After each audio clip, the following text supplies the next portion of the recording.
고요한 궁궐에 어린 왕의 슬픔이 가득했던 순간이 있었습니다. 겨우 12살, 이 어린 왕의 눈물이 한나라의 역사를 송두리째 뒤흔들었던 비극적인 이야기, 바로 단종의 폐위와 죽음입니다.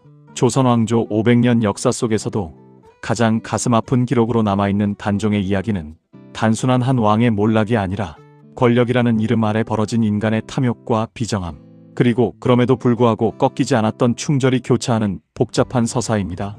오늘 우리는 그 비극의 순간으로 시간을 거슬러 올라가 단종이라는 이름 뒤에 숨겨진 역사의 진실을 파헤쳐보려 합니다.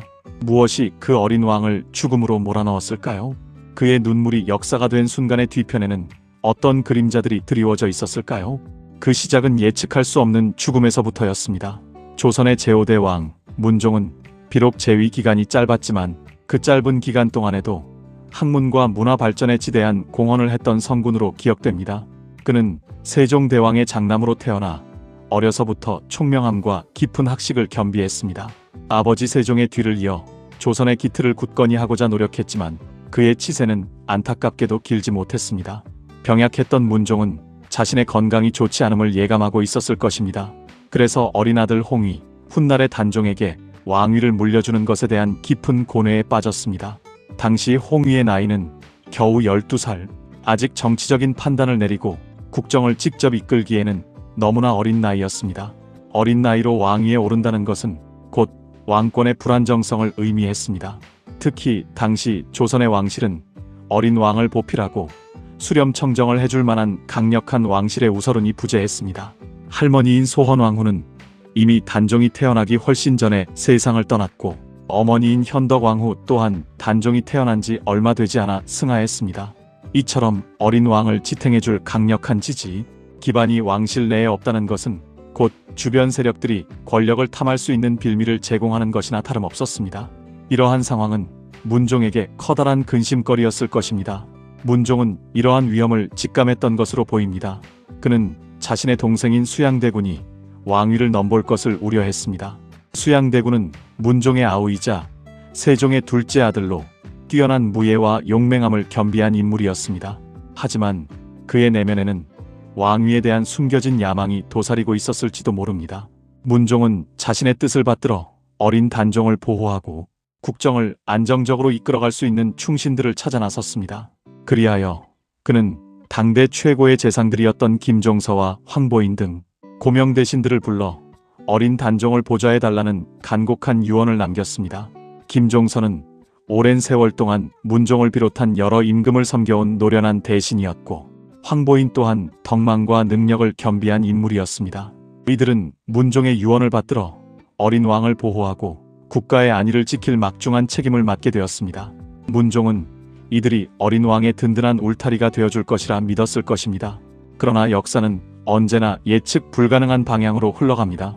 문종의 불안한 예감은 결국 현실이 되고 말았습니다.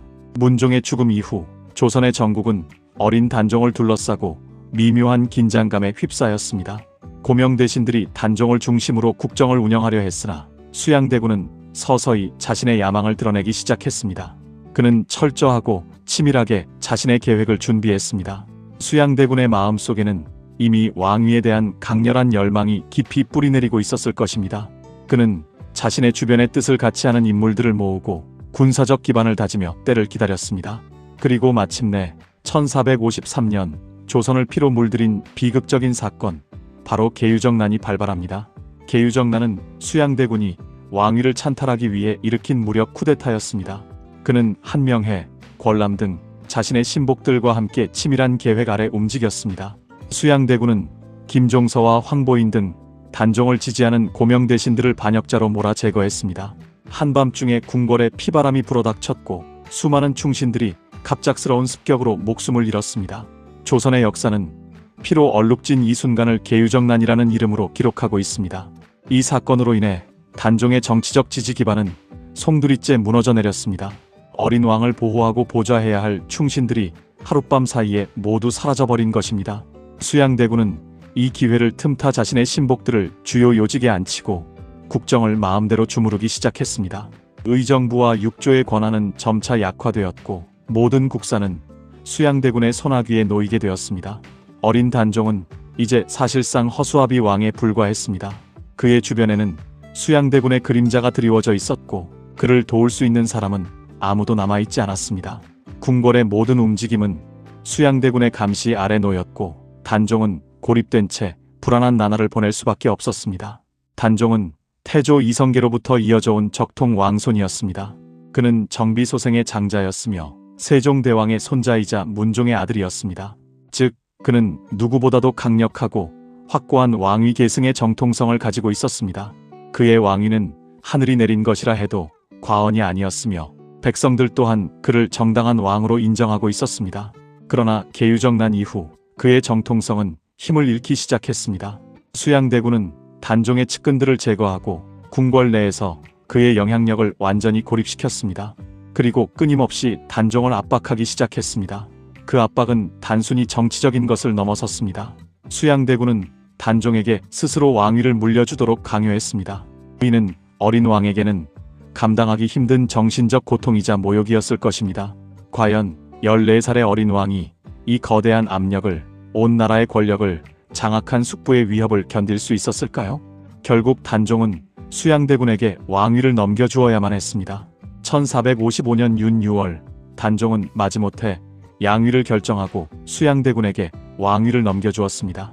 이는 단종에게는 피눈물을 흘리게 하는 결정이었고 조선 역사상 가장 비극적인 순간 중 하나로 기록되었습니다. 수양대군에게는 비로소 권력의 정점에 오르는 순간이었지만 그 뒤에는 어린 조카의 슬픔과 백성들의 탄식이 자리하고 있었습니다. 이로써 수양대군은 조선의 제7대 왕 세조로 즉위하게 됩니다.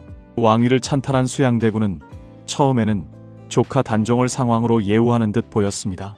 그러나 이는 권력의 냉혹한 속성을 감추기 위한 잠시뿐인 위장이었습니다. 권력의 속성은 언제나 그렇듯 완전한 장악을 요구했습니다. 상왕으로 물러났음에도 불구하고 단종은 여전히 많은 사람들에게 정통성을 가진 왕으로 인식되었습니다.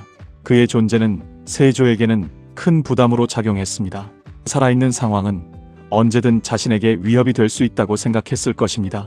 백성들의 마음속에는 여전히 단종이 진정한 왕이라는 인식이 남아있었고 이는 언제든 세조의 왕권을 뒤흔들 수 있는 잠재적인 불안 요소였습니다. 이러한 불안감은 결국 단종 복위운동이라는 비극적인 사건으로 이어집니다. 단종의 복위를 꿈꾸던 충신들은 조용히 움직이고 있었습니다. 이들의 목표는 단종을 다시 왕위에 올리고 무력으로 왕위를 찬탈한 세조를 제거하는 것이었습니다. 금성대군은 단종의 숙부이자 세종의 아들로 단종의 복위를 적극적으로 지지했습니다.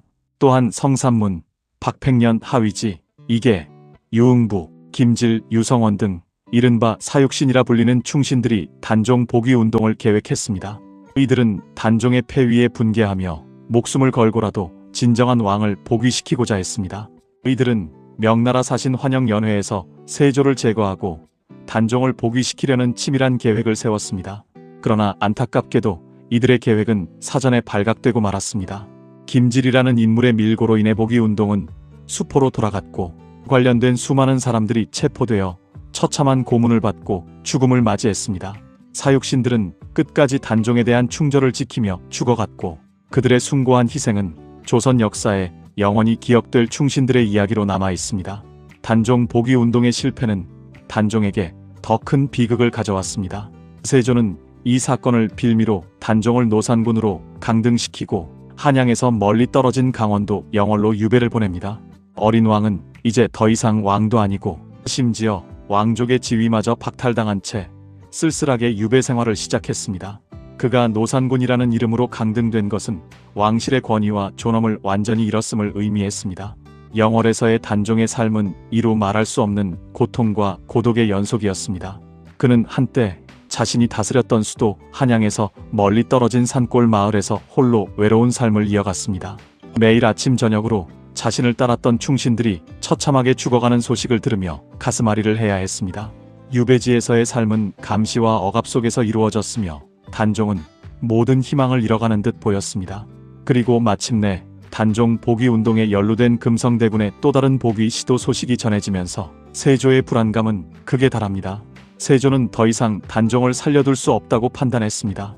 살아있는 단종이 자신에게 영원한 위협이 될 것이라고 생각한 것입니다.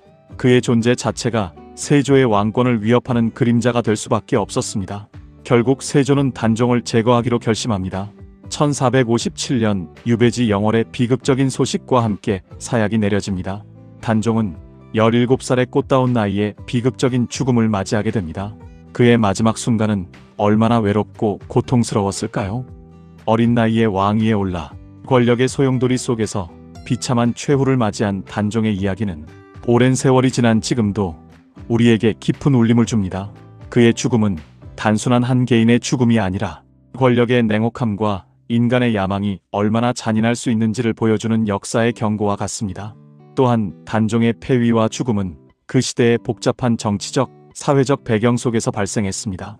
문종이 일찍 죽고 단종이 어린 나이로 즉위하면서 왕실의 권위는 자연스럽게 약화되었습니다. 이는 권력을 쟁취하려는 세력들에게는 절호의 기회가 되었을 것입니다. 왕권의 공백은 언제나 권력 다툼의 원인이 되기 마련입니다. 세종대왕 말기부터 이미 젊은 관료들과 고명대신들 사이에서는 권력 경쟁이 심화되고 있었습니다. 세종대왕이 이루어놓은 태평성대 속에서도 새로운 정치 세력들은 끊임없이 성장하고 있었고, 이들은 각자의 이익을 위해 경쟁하고 갈등했습니다. 이러한 갈등은 단종 즉위 후 더욱 뚜렷하게 나타났습니다. 어린 왕을 중심으로 권력의 균형이 무너지면서 각자의 이익을 추구하는 세력들 간의 충돌은 피할 수 없는 것이었습니다. 결국 단종 폐위는 어린 왕의 불안정한 지위, 수양대군의 무자비한 권력욕, 그리고 이 모든 과정에서 얽히고 설킨 정치적 암투가 복합적으로 작용한 결과였습니다. 단종의 짧고 비극적인 삶은 우리에게 많은 질문을 던집니다.